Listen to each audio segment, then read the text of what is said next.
Hello विद्यार्थी मित्रों केम छो। नमस्कार। રીપી લર્નિંગ હબમાં આપણું સ્વાગત છે ને હું તમારી સેવામાં પાંબર સર। સ્થિત વિદ્યુત સ્થિતિમાન અને કેપેસિટન્સના આજે જે પોઈન્ટ છે તમારી સામે સ્ક્રીન પર જોઈ રહ્યા છો। સમસ્થિતિમાન પૃષ્ઠ હોય, ક્ષેત્ર અને સ્થિતિમાન વચ્ચેનો સંબંધ હોય, ડાયપોલની સ્થિતિમાન ડાયપોલની સ્થિતિ ઉર્જા, તંત્રની સ્થિતિ ઉર્જા અને સુવાહકોનું સ્થિત વિદ્યુત શાસ્ત્ર ટોપિક ની આપણે થિયરિકલ ચર્ચા કરવાની છે। તો તમે બધા રેડી છો? તો આપણે સ્ટાર્ટ કરીએ। પહેલું જ છે સમસ્થિતિમાન પૃષ્ઠ। જોઈએ શું છે મિત્રો। પોઈન્ટમાં જ તમને ખ્યાલ આવી જવો જોઈએ કે સમસ્થિતિમાન એટલે શું। સમસ્થિતિમાન એટલે સમાન સ્થિતિમાન ધરાવતું પૃષ્ઠ। એટલે કે તમે ક્ષેત્રમાં એક એવું પૃષ્ઠ કલ્પો વિદ્યાર્થી મિત્રો, અથવા દોરો ક્ષેત્રમાં વિદ્યુત ક્ષેત્રની અંદર એક સમાન વિદ્યુત ક્ષેત્ર હોય ને આ સમાન વિદ્યુત ક્ષેત્રની અંદર તમે આર ત્રિજ્યાના ગોળા દોરો યા કોઈ સમતલ દોરો તો આ સમતલના બધા જ બિંદુએ સ્થિતિમાન સમાન હોય છે। આવા પૃષ્ઠને સમસ્થિતિમાન પૃષ્ઠ કહેવાય। એટલે કે વિદ્યુત ક્ષેત્રની અંદર વિદ્યાર્થી મિત્રો એક એવું પૃષ્ઠ દોરવામાં આવે કે એ પૃષ્ઠના બધા જ બિંદુએ સ્થિતિમાન એક સમાન હોય તો આવા પૃષ્ઠને આપણે સમસ્થિતિમાન પૃષ્ઠ કહેશું। પૃષ્ઠ જો સ્પષ્ટ લખ્યું છે કે જે પૃષ્ઠ પરના બધા જ બિંદુએ સ્થિતિમાન કેવું હોય, એક સમાન હોય તો આવા પૃષ્ઠને સમસ્થિતિમાન પૃષ્ઠ કહેવાય। ફોર એક્ઝામ્પલ તરીકે અહીંયા એક વિદ્યુત બાર છે બિંદુવત। આ બિંદુવત વિદ્યુત બારની આ બધી ક્ષેત્ર રેખા છે, આ ક્ષેત્ર છે ઈ ઓકે। આ ક્ષેત્રની અંદર આર ત્રિજ્યાના જો આવા ગોળા દોરવામાં આવે જોઈ લો છે તો આ ગોળાના બધા જ બિંદુઓ આ બધા જ બિંદુ તમે લઈ લો તો આ બધા જ બિંદુએ સ્થિતિમાન કેવું હોય, એક સમાન હોય। તમે ચાલો બીજો ગોળો દોરો છો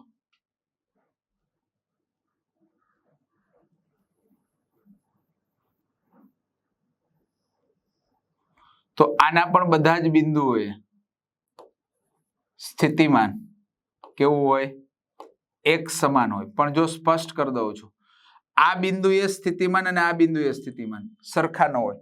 એક જ સમસ્થિતિમાન પૃષ્ઠના બધા જ બિંદુએ સ્થિતિમાન સમાન હોય પણ જુદા જુદા સમસ્થિતિમાન પૃષ્ઠ પર સ્થિતિમાન જુદું જુદું હોય કારણ કે અંતર બદલાશે। ખ્યાલ આવ્યો? એવી જ રીતના એક સમાન વિદ્યુત ક્ષેત્ર એ છે એની અંદર સમતલ છે, આ જોઈ શકો છો તો આ સમતલના બધા જ બિંદુઓએ બરાબર સ્થિતિમાન કેવું હોય વિદ્યાર્થી મિત્રો, એક સમાન હોય। રેડી? ઓકે। તો આમાં બધા જ બિંદુએ સ્થિતિમાન એક સમાન હોય છે તો આવા પૃષ્ઠને સમસ્થિતિમાન પૃષ્ઠ કહેવાય। આ એક સમસ્થિતિમાન પૃષ્ઠ છે અને આ બીજું સમસ્થિતિમાન પૃષ્ઠ છે। રેડી? આ બંને પૃષ્ઠ જોઈ લો પણ બંને જુદા જુદા છે એટલે સ્પષ્ટ કહું છું એક સમસ્થિતિમાન પૃષ્ઠના બધા જ બિંદુએ સ્થિતિમાન એક સમાન હોય પણ જુદા જુદા સમસ્થિતિમાન પૃષ્ઠ પર સ્થિતિમાન જુદું જુદું હોય છે। હવે આપણે એક વસ્તુ સાબિત કરવાની છે કે કોઈ પણ સમસ્થિતિમાન પૃષ્ઠ પર વિદ્યુત ક્ષેત્રનો સદિશ એટલે કે આ એ પૃષ્ઠખંડને એટલે કે ચાલો આ પૃષ્ઠખંડ છે એને કેવા રૂપે છે, લંબ રૂપે હોય છે। તમે ચાલો અહીંથી કોઈ એક વિદ્યુત ભારને ગતિ કરાવીને અહીંયા લાવો છો, એ બિંદુ પરથી લાવો છો કયા બિંદુ પર, ડીએલ જેટલું સ્થાનાંતર કરાવીને, કેટલું ઓકે ડીએલ અથવા ડીઆર જેટલું સ્થાનાંતર કરાવીને એકમ વિદ્યુત ભારને એ પરથી બી પર લાવો તો થતું કાર્ય જો અહીંયા ધ્યાન આપો આપણે સાબિત આ કરવાનું છે ઓકે। તો એકમ વિદ્યુત ભારને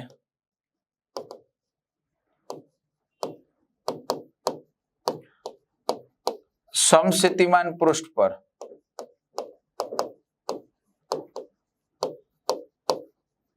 બિંદુ એ થી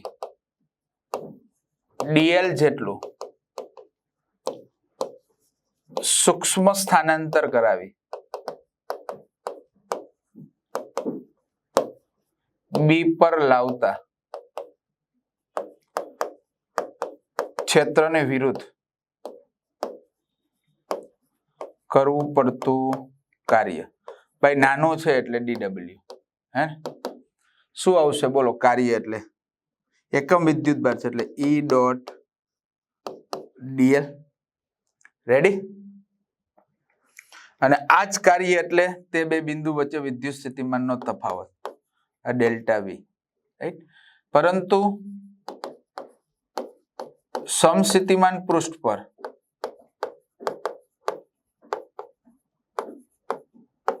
ડેલ્ટા વી બરાબર 0. શા માટે? તો કે એ બિંદુએ જેટલું સ્થિતિમાન હશે એટલું જ બી બિંદુએ હશે ને, રાઈટ. તો એનો તફાવત કેટલો આવવાનો? 0 આવવાનો છે. તો આ 0 મૂકો તો 0 બરાબર માઇનસ ઈ ડોટ ડીએલ, આ બરાબર minus E DL cos theta બરાબર 0. પણ E is not equal to 0, dl is not equal to 0, તો cos theta is equal to 0, તો implies theta is equal to pi by 2. આવી ગયું? આ theta e અને dl વચ્ચેનો ખૂણો છે, જે pi by 2 આવ્યો એનો મતલબ e અને dl પરસ્પર કેવા હોય? લંબ હોય, જે સ્પષ્ટ જોઈ શકો છો. આવી ગયું? એટલે કારણ કે ક્ષેત્ર 0 નથી એ સ્પષ્ટ દેખાય છે, સ્થાનાંતર 0 નથી, તો 0 કોણ હોય? cos theta હોય. cos theta 0 ત્યારે જ થાય કે જ્યારે theta pi by 2 હોય. ક્લિયર? ઓકે. તો થીટા પાઈ બાય 2 છે, એનો મતલબ ઈ અને ડીએલ એટલે સમસ્થિતિમાન પૃષ્ઠના કોઈ પણ બિંદુએ વિદ્યુત ક્ષેત્રનો સદિશ એ પૃષ્ઠને લંબ હોય છે, રાઈટ. એટલે આ પોઈન્ટ આવી ગયો. સમસ્થિતિમાન પૃષ્ઠ પર કોઈ વિદ્યુતભારને એક બિંદુથી બીજા બિંદુ સુધી લઈ જતા કાર્ય શૂન્ય હોય. કેમ? તો કે સ્થિતિમાનનો ફેરફાર શૂન્ય હોય એટલે કાર્ય શૂન્ય જ હોય. Okay, right. તો કમ્પ્લીટ આ સમસ્થિતિમાન પૃષ્ઠ છે કે ક્ષેત્રમાં એવું પૃષ્ઠ દોરવામાં આવે કે પૃષ્ઠના બધા જ બિંદુએ સ્થિતિમાન એક સમાન હોય, આવા પૃષ્ઠને સમસ્થિતિમાન પૃષ્ઠ કહેવાય. પણ વિદ્યાર્થી મિત્રો, હું તમને જે કહી રહ્યો છું કે જુદા જુદા સમસ્થિતિમાન પૃષ્ઠ પર સ્થિતિમાન જુદું જુદું હોય, એક જ પૃષ્ઠના બધા જ બિંદુએ સ્થિતિમાન સમાન હોય. અહીંયા ઉદાહરણ તરીકે કોઈ એક બિંદુ વિદ્યુતભાર Q ને કેન્દ્રમાં લઈને r ત્રિજ્યાના અલગ અલગ તમે ગોળા દોરો તો આ બધા જ ગોળાઓ સમસ્થિતિમાન પૃષ્ઠ બને. ડાયપોલના બંને વિદ્યુતભાર છે, +Q અને -Q, એની આજુબાજુ ગોળાઓ દોરો તો એ પણ સમસ્થિતિમાન પૃષ્ઠ છે. સમાન વિદ્યુત ક્ષેત્રમાં તમે સમતલ દોરો છો એ પણ સમસ્થિતિમાન પૃષ્ઠ છે. અને એક સાબિત કર્યું કે સમસ્થિતિમાન પૃષ્ઠ પરના કોઈ પણ બિંદુએ વિદ્યુત ક્ષેત્રનો સદિશ એ પૃષ્ઠને લંબ હોય છે. એ આપણે આના ઉપરથી સાબિત કર્યું. રેડી? અને બીજું, સમસ્થિતિમાન પૃષ્ઠ ઉપર એક બિંદુએ સ્થિતિમાન જેટલું હોય એટલું જ બીજા બિંદુ હોય એટલે ડેલ્ટા V0 એટલે કાર્ય 0, કારણ કે ડેલ્ટા V બરાબર W/Q. રેડી ને? આ બરાબર 0, તો W is equal to 0. Clear? તો આ રાઈટ. ઓકે, તો આ વાત થઈ મિત્રો સમસ્થિતિમાન પૃષ્ઠ. ત્યાર પછી આપણે આગળના પોઈન્ટ ઉપર જઈએ. નેક્સ્ટ, વિદ્યુત ક્ષેત્ર અને સ્થિતિમાન વચ્ચેનો સંબંધ. ઓકે, અહીંયા તમને પોઈન્ટ્સ આપ્યા છે, પણ કઈ રીતના મેળવેલા છે હું આપણે સાબિત કરીએ. ચાલો મિત્રો, ક્ષેત્ર અને સ્થિતિમાન વચ્ચેનો સંબંધ. સ્થિતિમાન તમને જાણો છો કે ડેલ્ટા વી બરાબર શું આવે? બોલો. ડેલ્ટા વી બરાબર માઇનસ P થી Q E ડોટ ડીએલ અથવા E ડોટ ડીઆર. ઓકે, હવે ક્ષેત્રમાં P અને Q બિંદુ એકબીજાની તદ્દન નજીક હોય, આ બંને બિંદુઓ ક્ષેત્રમાં તદ્દન નજીક હોય તો સ્થિતિમાનનો ફેરફાર પણ નાનો થવાનો. ડેલ્ટા વી સૂક્ષ્મ બનશે તો સંકલન લેવાની કોઈ જરૂર પડે નહીં. રાઈટ? હું અહીં શબ્દમાં નથી લખતું કે જો P અને Q બિંદુ ક્ષેત્રમાં તદ્દન એકબીજાની નજીક હોય તો સ્થિતિમાનનો ફેરફાર અતિ સૂક્ષ્મ હોય એટલે ડીવી આવે. તો ડીવી બરાબર માઇનસ, સંકલન લેવાની જરૂર પડતી નથી, minus E dot DL. Clear? ચાલો ડીએલ ને લઈ જાઓ એટલે આવી જશે કે ઈ બરાબર minus DV by DL. Ready? Okay, ચાલો તો આ આવી ગયો ક્ષેત્ર અને સ્થિતિમાન વચ્ચેનો સંબંધ. અહીંયા તમે કોઈ પણ લઈ શકશો, હા, ઓર ઈ બરાબર તમે આવું લઈ શકશો, minus DV by DR. Okay, તમે એક પારિમાણિકમાં પણ લઈ શકશો કે ઈ બરાબર વી બાય ડી, અથવા તમે એવું પણ લખી શકશો ઈ બરાબર વી બાય આર. તમે એવું પણ લખી શકશો ઈ બરાબર V by small R. Ready? તો આવી ગયો ક્ષેત્ર અને સ્થિતિમાન વચ્ચેનો સંબંધ. એકમ અંતર દીઠ સ્થિતિમાનના તફાવતને વિદ્યાર્થી મિત્રો સ્થિતિમાન પ્રચલન, આને સ્થિતિમાન પ્રચલન પણ કહેવાય. સ્થિતિમાન પ્રચલન, રાઈટ? એનો એકમ થાય વોલ્ટ પર મીટર. Okay, clear? તો એકમ અંતર દીઠ સ્થિતિમાનના તફાવતને સ્થિતિમાન પ્રચલન કહેવાય. તો આના ઉપરથી તમે વિદ્યાર્થી મિત્રો ક્ષેત્ર ધારી લો કે x અક્ષ ઉપર હોય, ક્ષેત્ર y અક્ષ ઉપર હોય, ક્ષેત્ર z અક્ષ ઉપર હોય, તો જો અહીંયા છે આ અંતરનું dv/dt સ્થિતિમાનનું અંતરની સાપેક્ષે વિકલન. આ d ની જગ્યાએ ડેલ્ટા ખંડસ્વ વિકલનના સ્વરૂપમાં પણ તમે લખી શકો છો. તો આવી ગયું. તમે આના ઉપરથી ધારી લો કે ક્ષેત્ર x અક્ષની દિશામાં છે, તો તમે આવું લખી શકશો કે ex is equal to minus del v ના છેદમાં ડેલ xi કેરેટ. રેડી? પછી ey ડેલ v ના છેદમાં ડેલ yj કેરેટ અને ez માઇનસ ડેલ v ના છેદમાં ડેલ zk કેરેટ. રેડી? આ એની દિશામાં એકમ સદિશો છે. પરિણામી વિદ્યુત ક્ષેત્ર મેળવવું હોય તો તમે ડાયરેક્ટલી આવું મૂકી શકો, ex plus ey plus ez. આ ત્રણેય કિંમત અહીંયા મૂકી દો તો તમને આવું મળી જશે. ક્લિયર? બધામાંથી માઇનસ કોમન કાઢ્યું છે. ઓકે, dv/dr એકમ અંતર દીઠ સ્થિતિમાનનો તફાવત આ ક્યાંથી આવ્યું એ તમને આના ઉપરથી મેળવી દીધું. જોઈ લ્યો. ક્લિયર? તો આવી ગયો ક્ષેત્ર અને સ્થિતિમાન વચ્ચેનો સંબંધ. આ બધા MCQ સોલ્વ કરવામાં બહુ અગત્યના સૂત્રો છે. ઓકે, તો ક્લિયર? ચાલો આગળ વધીએ. નેક્સ્ટ, સમાન વિદ્યુત ક્ષેત્રમાં ડાયપોલની સ્થિતિ ઉર્જા. વિદ્યાર્થી મિત્રો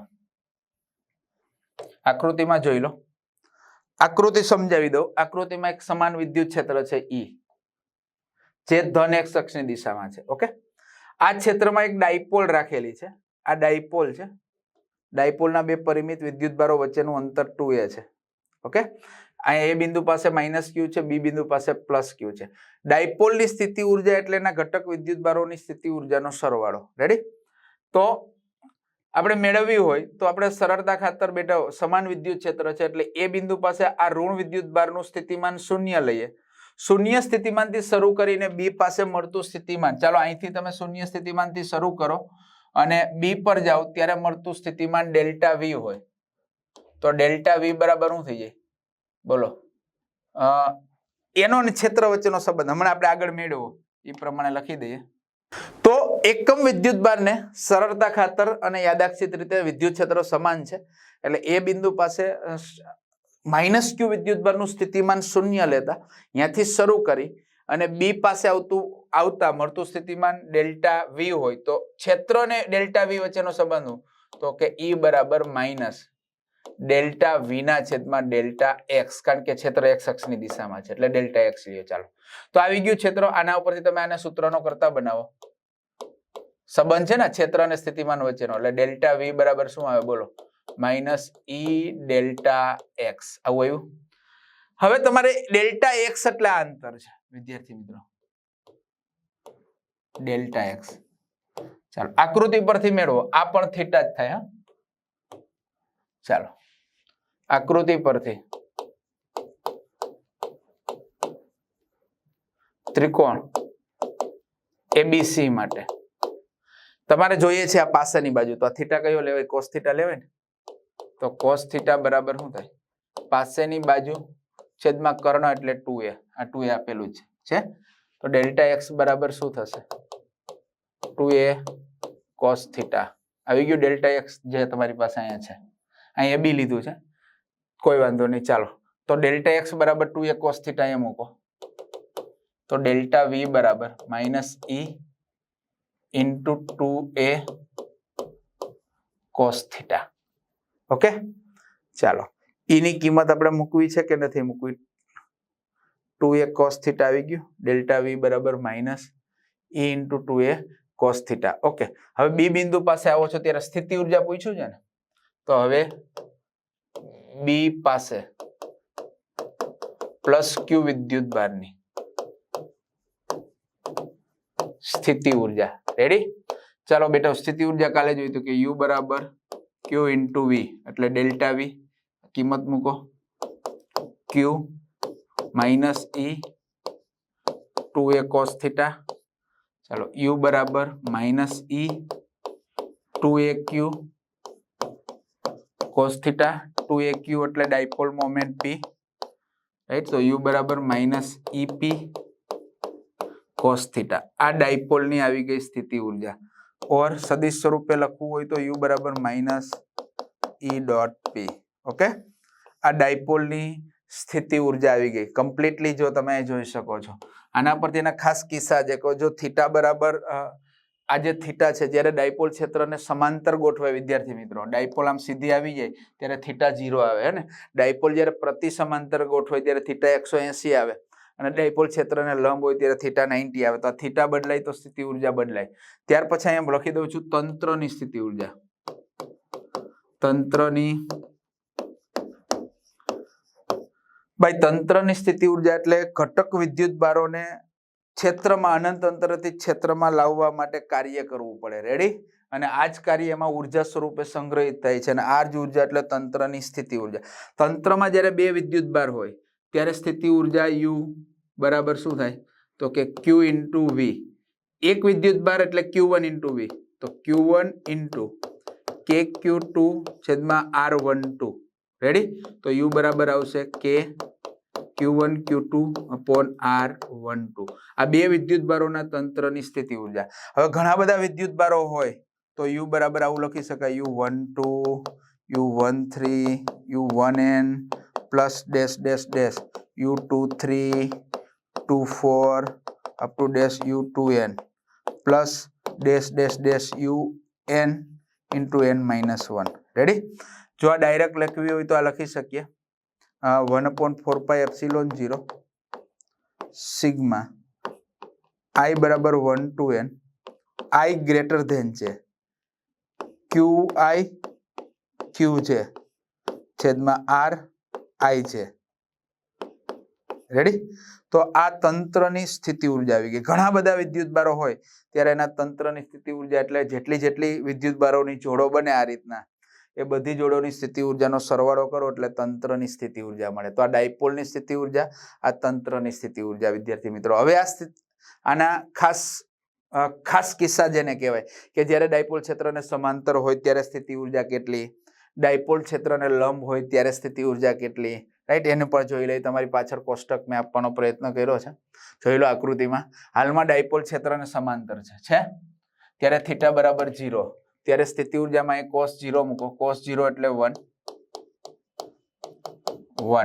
તો આવશે માઇનસ EP. સ્થિતિ ઉર્જાનું આ મૂલ્ય લઘુત્તમ ઋણ છે પણ ત્યારે ડાયપોલ સ્થિર સંતુલનમાં છે. રાઈટ? એની સ્થિતિ ઉર્જા મળે છે બેટા U બરાબર માઇનસ EP, પરંતુ લઘુત્તમ ઋણ છે સ્થિતિ ઉર્જા પણ ત્યારે ડાયપોલ એની સ્થિર સંતુલનમાં છે. ક્લિયર?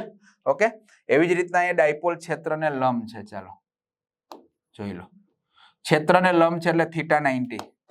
થીટા 90 એટલે cos 90. હવે તમને ખબર છે cos 90 ઇઝ ઇક્વલ ટુ 0. તો સ્થિતિ ઉર્જા 0 હોય છે. ક્લિયર? હે ને? જ્યારે ડાયપોલ ક્ષેત્રને પ્રતિ સમાંતર હોય જોઈ લો ત્યારે થીટા 180 તો cos 180 તમને ખબર જ છે cos 180 is equal to -1. -1 into minus EP એટલે આ બરાબર થશે EP એટલે U બરાબર EP. રેડી? ત્યારે ડાયપોલની સ્થિતિ ઉર્જા મહત્તમ ધન છે પણ ત્યારે ડાયપોલ અસ્થિર સંતુલનમાં છે કારણ કે ટોર્ક સમઘડી દિશામાં લાગતું હોય છે ક્ષેત્રને સમાંતર ગોઠવવાનું એટલે અસ્થિર સંતુલનમાં છે. રાઈટ? આની કઈ કરવું પડતું કાર્ય તો ખબર જ છે, આની કઈ જરૂર નથી. ઓકે. તો આ ખાસ કિસ્સા છે ડાયપોલની સ્થિતિ ઉર્જા. જ્યારે ડાયપોલ ક્ષેત્રને સમાંતર હોય, લંબ હોય, પ્રતિ સમાંતર હોય ત્યારે એની સ્થિતિ ઉર્જાના મૂલ્ય કેટલા હોય એટલે થીટા બદલાય એટલે સ્થિતિ ઉર્જા બદલાય. તો આ ડાયપોલની સ્થિતિ ઉર્જા પણ ખ્યાલ આવી ગયો વિદ્યાર્થી મિત્રો. સાથે સાથે બે વિદ્યુત ભારના તંત્રની સ્થિતિ ઉર્જા U બરાબર K Q1 Q2 upon R12 બે કરતા વધારે હોય તો પણ મેં તમને દર્શાવવાનો પ્રયત્ન કર્યો. તો ખ્યાલ આવી ગયો. ઓકે. આગળના પોઈન્ટ્સ ઉપર જઈએ. સુવાહકોનું સ્થિત વિદ્યુત શાસ્ત્ર. આની અંદર શું આપણે અભ્યાસ કરવાનો છે વિદ્યાર્થી મિત્રો? તો કે એક બાહ્ય સમાન વિદ્યુત ક્ષેત્ર છે. આ ક્ષેત્રમાં તમારે એક વાહક પદાર્થના ટુકડાને મૂકવાનો છે. વાહક પદાર્થનો ટુકડો કેવો હોય તો કે વાહક પદાર્થના ટુકડામાં આવું કંઈક હોય કે લેટિસ બિંદુ પર ગોઠવાયેલા ધન આયન હોય. આપણે બધાને ખબર છે હે ને? અને આ લેટિસ બિંદુ ઉપર ગોઠવાયેલા ધન આયનની વચ્ચે ના મુક્ત અવકાશમાં ઇલેક્ટ્રોન હોય. ઓકે. હવે આ આખો ટુકડો છે સુવાહક. આ સુવાહકનું બંધારણ હોય એની અંદર આ ઇલેક્ટ્રોન ધન વિદ્યુતભારોની વચ્ચેના અવકાશમાં મુક્ત ગતિ કરતા હોય પણ બહાર નીકળે નહીં. આવી રીતના મુક્ત ગતિ કરતા હોય અને આ બધા એકબીજા સાથે ઇન્ટરનલ બોન્ડિંગ થી જોડાયેલા હોય છે. રાઈટ, એટલે બહાર નીકળે ને. ઇન્ટરનલ બોન્ડિંગ થી ધન આયન છે એ લેટિસ બિંદુ પર ગોઠવાયેલા હોય છે, જ્યારે ઋણ આયન છે એના મુક્ત અવકાશમાં ભ્રમણ કરતા હોય છે. આવું સુવાહકનું અંદરનું ઇન્ટરનલ સ્ટ્રક્ચર હોય છે. આવા સુવાહકને જ્યારે તમે સમાન વિદ્યુત ક્ષેત્રમાં મૂકો છો ત્યારે શું થશે? જેવું તમે આ વસ્તુને અહીંયા મૂકશો એટલે તરત જ બાહ્ય ક્ષેત્ર, ભાઈ ક્ષેત્ર એટલે તમને ખબર છે ને, આ બાહ્ય ક્ષેત્ર છે ઈ. ભાઈ ઈ બરાબર શું થાય તો કે F/Q, એકમ વિદ્યુતભાર ઉપર લાગતું બળ. આ એક પ્રકારનું બળ છે. આ જે બળ છે એ ધન વિદ્યુતભાર ઉપર પણ લાગે અને ઋણ ઉપર પણ લાગે. રેડી ને? પણ ધન વિદ્યુતભાર એ લેટિસ બિંદુ ઉપર ગોઠવાયેલા છે, કારણ કે એ એકચ્યુઅલી ન્યુક્લિયર્સમાં છે, જે વિશ્વના સૌથી પ્રબળ બળ, સ્ટ્રોંગ ન્યુક્લિયર બળની નેજા હેઠળ જકડાયેલા છે. એટલે એના ઉપર આ બળની કોઈ અસર થશે નહીં, એટલે ધન વિદ્યુતભાર પોતે ગતિ કરશે નહીં. જ્યારે અંદર ઇલેક્ટ્રોન ઉપર આ બળ લાગે એટલે ઇલેક્ટ્રોન શું કરે? ગતિ કરે. રાઈટ, ઇલેક્ટ્રોન ગતિ કરીને આ ક્ષેત્રને કારણે આ વાહકની અંદર ઇલેક્ટ્રોન ગતિ કરીને એ વાહકના બાહ્ય સપાટી પર ધીરે ધીરે જમા થાય. હવે આમાંથી ઇલેક્ટ્રોન અહીંયા જમા થાય તો સિમ્પલ વાત છે કે એના સામેના પૃષ્ઠ ઉપર ધીરે ધીરે ધન વિદ્યુતભાર ઓપન થશે, પ્રેરિત થશે. રેડી? ધીરે ધીરે પ્રોસેસ ચાલ્યા જ કરશે. ક્ષેત્રને કારણે અંદર વાહક ઉપર બળ લાગશે જ. બળને કારણે ધીરે ધીરે ધીરે ઇલેક્ટ્રોન બધા વાહકને એક બાજુ જમા થતા જશે, બીજી બાજુ ધન વિદ્યુતભાર ખુલ્લો થશે. એને કારણે હવે શું થશે વિદ્યાર્થી મિત્રો? અંદર પણ એક સપાટી પર ધન છે ને એક બાજુ ઋણ છે. જોઈ લો, આ બાજુ ઋણ છે અને આ બાજુ કયા છે? ધન. તો એને કારણે અંદર ક્ષેત્ર રચાશે. એને આપણે E ડેશ કહીએ. અહીંયા 1 કર્યું છે પણ એકચ્યુઅલી E ડેશ. આ E ડેશ આમ હશે, બાહ્ય ક્ષેત્ર આ બાજુ છે E, અંદરનું ક્ષેત્ર E ડેશ આ બાજુ છે. પણ શરૂઆતમાં E ડેશ એ બાહ્ય ક્ષેત્ર કરતા કેવું હોય? નબળું હોય. એટલે બાહ્ય ક્ષેત્ર આની અસરને નાબૂદ કરશે, એટલે ત્યાં સુધી એ કન્ટિન્યુ પ્રોસેસ ચાલશે જ. ઇલેક્ટ્રોન આ જમા થયા જ કરશે, ધન ખુલ્લો થશે અને એને કારણે ધીરે ધીરે અંદરનું ક્ષેત્ર પણ પ્રબળ બનતું જશે. પ્રબળ બનતા બનતા જ્યારે આ બંને સમાન થઈ જાય એટલે કે E બરાબર E ડેશ, જ્યારે સમાન થઈ જાય ત્યારે હવે અંદર ઇલેક્ટ્રોન ગતિ કરશે નહીં. ત્યાં સુધીમાં જ્યારે આ સમાન થાય ને વિદ્યાર્થી મિત્રો, ત્યાં સુધીમાં એકચ્યુઅલી વાહકની અંદરના બધા જ ઇલેક્ટ્રોન આ બાહ્ય સપાટી પર જમા થઈ જાય છે અને અહીંયા બધો ધન વિદ્યુતભાર ખુલ્લો થઈ જાય છે. એને કારણે તમે અંદર હવે તમે કોઈ ત્રુટક રેખા વડે આવું ગાઉસિયન પૃષ્ઠ કલ્પો ને, આવું, આની કઈ જરૂર નથી. તો આ પૃષ્ઠ વડે ઘેરાતો કુલ ક્ષેત્ર અને કુલ વિદ્યુતભાર બંને કેવું મળે? અંદર 0 મળે, કારણ કે ત્યાં સુધીમાં બધો જ વિદ્યુતભાર વાહકની બાહ્ય સપાટી પર જમા થઈ ગયો હોય છે. હે ને? એટલે આના ઉપરથી સ્પષ્ટ છે કે સુવાહક પદાર્થને જ્યારે સમાન વિદ્યુત ક્ષેત્રમાં મૂકીએ ત્યારે 4 વર્તુળક જોવા મળે. એક તો અંદરનો બધો જ વિદ્યુતભાર વાહકની બાહ્ય સપાટી પર સ્થિર વિદ્યુત વિતરણ પ્રેરિત થાય છે. જોઈ લો છે, વાહકના પૃષ્ઠ પર સ્થિર વિદ્યુતભાર વિતરિત પ્રેરિત થાય છે. હવે આવી પરિસ્થિતિમાં અંદર તમે કોઈ ગાઉસિયન પૃષ્ઠ કલ્પો તો એ પૃષ્ઠ વડે ઘેરાતો કુલ વિદ્યુતભાર અને કુલ વિદ્યુત ક્ષેત્ર બંને શૂન્ય હોય છે. તો જો વાહકના અંદરના વિસ્તારમાં પરિણામી વિદ્યુત ક્ષેત્ર પણ શૂન્ય હોય, વાહકના અંદરના વિસ્તારમાં ચોખ્ખો વિદ્યુતભાર શૂન્ય હોય છે. અને ચોથો મુદ્દો, વાહકની સપાટી પર જે વિદ્યુતભાર વિતરિત થયો છે આ એની ક્ષેત્ર રેખા સ્થાનિક રીતે પૃષ્ઠને લંબ હોય છે. જોઈ લો, છે ને? સ્થાનિક રીતે પૃષ્ઠને લંબ હોય છે. તો આ ચોથો મુદ્દો. રાઈટ, સુવાહકની અંદર બધે E0 હોવાથી સુવાહકના સમગ્ર કદના વિસ્તારમાં સ્થિતિમાન અચળ હોય. અંદર E0, તો આગળ આપણે કવચ વાળું જોઈ ગયા કે અંદર E0 હોય તો અંદર સ્થિતિમાન બધા જ બિંદુએ એક સમાન હોય છે અને એનું મૂલ્ય સપાટી જેટલું હોય છે. એ આપણે બધાને ખબર છે. તો આ સુવાહક ને બાહ્ય ક્ષેત્રની અસર, સુવાહક ઉપર બાહ્ય ક્ષેત્રની અસર. સેમ આવો જ એક સુવાહક લેવાનો છે વિદ્યાર્થી મિત્રો, પણ બખોલ વાળો, અંદરથી પોલાણ હોય. સેમ પ્રોસેસ આમાં જેવી થઈ એમાં જેવી થશે. રાઈટ, તો એની પણ આપણે ચર્ચા કરી લઈએ. આમાં ખ્યાલ આવી ગયો? સુવાહક પદાર્થને સમાન વિદ્યુત ક્ષેત્રમાં મૂકવામાં આવે તો શું થાય, આખી પ્રોસેસ તમને સમજાવી. ચાલો નેક્સ્ટ પોઈન્ટ તરફ આપણે આગળ વધીએ. જોઈ લો, આ બખોલ વાળો વાહક છે. બખોલ વાળા વાહકની અંદર પણ એવું જ થશે. જ્યારે બખોલ વાળા વાહકને જ્યારે સમાન વિદ્યુત ક્ષેત્રમાં મૂકશો ત્યારે આ ક્ષેત્ર તો આ બાજુ જ છે, તો આ ક્ષેત્ર દ્વારા બળ લાગશે ને, કારણ કે E બરાબર F/Q. તો F is equal to QE, બરાબર ને? આટલું બળ લાગશે.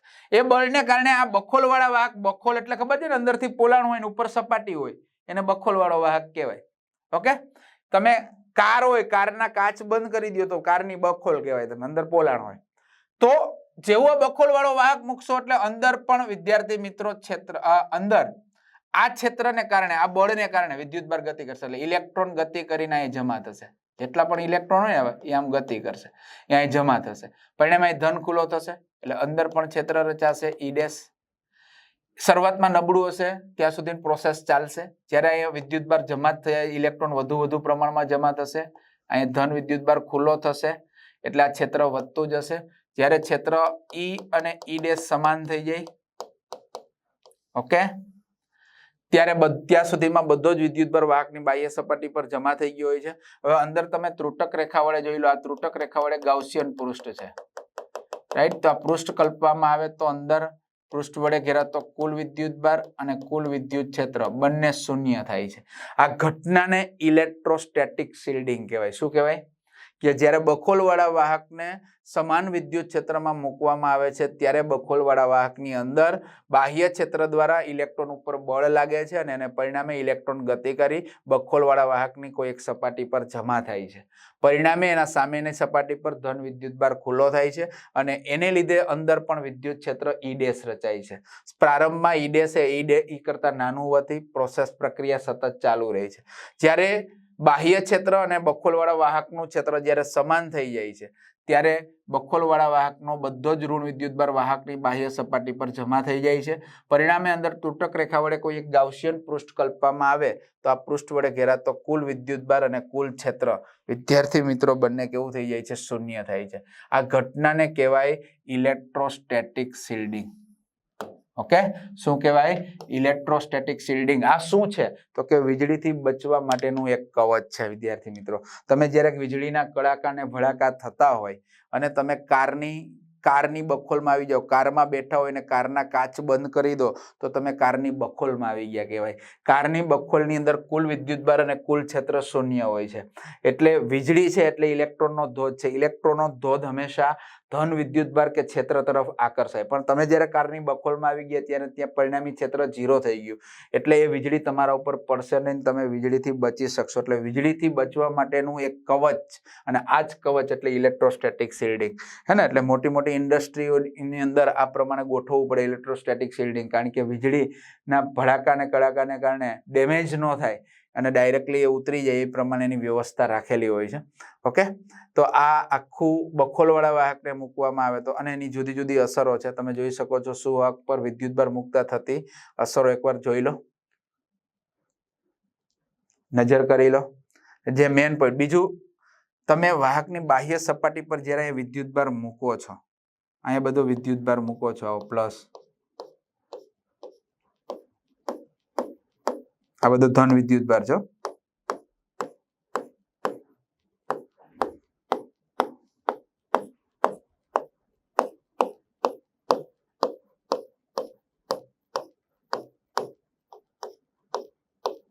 રાઈટ? કે વાહકની બાહ્ય સપાટી પર જ્યારે વિદ્યુતભાર મૂકવામાં આવે છે ત્યારે બાહ્ય સપાટી પર જ પ્રેરિત થાય છે. શા માટે? તો કારણ કે આ વાહકની અંદર બાહ્ય ક્ષેત્રની ગેરહાજરીમાં જ્યારે ધાતુ પદાર્થ ઉપર વિદ્યુતભાર મૂકવામાં આવે ત્યારે બાહ્ય સપાટી પર જ વિતરિત થાય છે. કારણ કે આ ધાતુ સપાટીની પૃષ્ઠની તદ્દન નજીક એક ત્રુટક રેખા વડે ગાઉસિયન પૃષ્ઠ કલ્પો તો આ પૃષ્ઠ પરનું પૃષ્ઠ સંકલન 0 થાય, કારણ કે અંદર ક્ષેત્ર 0 એટલે પૃષ્ઠ સંકલન 0. એટલે આ વિદ્યુતભાર ઉપર કોઈ એવું ક્ષેત્રીય બળ લાગતું જ નથી કે વિદ્યુતભાર ગતિ કરે, અને એને કારણે એ વિદ્યુતભાર વાહકની બાહ્ય સપાટી પર જ જમા થાય છે. હવે આ જે વિદ્યુતભાર જમા થયો છે એનું ક્ષેત્ર આટલું હોય છે. એ આપણે થિયરિકલ કન્સેપ્ટ તમે ગુજરાત બોર્ડમાં જોઈ ગયા કે આ એક પિલબોલ કાક્ષાનું નળાકાર પિલ બોક્સ કલ્પેલું છે. આનો અડધો ભાગ અંદર છે ને અડધો બહાર છે, હે ને? આ એનું ક્ષેત્રફળ છે. ઓકે, અંદર તો બધું જ 0 થાય, ફ્લક્સ 0 થાય, કારણ કે અંદર ક્ષેત્ર 0 છે એટલે ફ્લક્સ 0.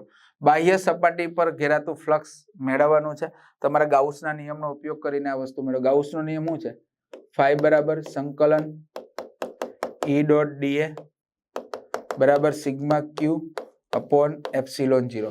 આ જે ફ્લક્સ છે એ ફ્લક્સ તમે આના ઉપરથી મેળવશો ને તો E એ મળશે, આખે આખું ફ્લક્સ, કારણ કે બંનેની દિશા એક છે.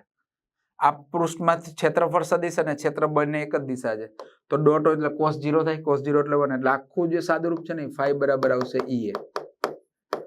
કુલ વિદ્યુત ભાર આ પૃષ્ઠ વડે ઘેરાતો કુલ વિદ્યુત ભાર સિગ્મા A છેદમાં એપ્સિલોન 0 કારણ કે સિગ્મા બરાબર Q બાય A તો Q બરાબર સિગ્મા A. રેડી?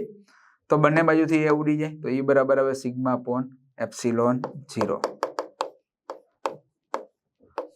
જે અહીં તમારી પાસે છે જોઈ લો. ઓકે, ગાઉસના નિયમનો ઉપયોગ કરીને તમારે આ પૃષ્ઠમાંથી કેટલું ક્ષેત્ર રચાય છે એ તમને અહીંયા મળી જાય કે E બરાબર સિગ્મા અપોન એપ્સિલોન 0. આવી ગયું કે વાહકની સપાટી પરના દરેક બિંદુએ વિદ્યુત ક્ષેત્ર સિગ્મા અપોન એપ્સિલોન 0 હોય છે જ્યારે ક્ષેત્રફળ ધરાવતી સપાટી હોય ત્યારે.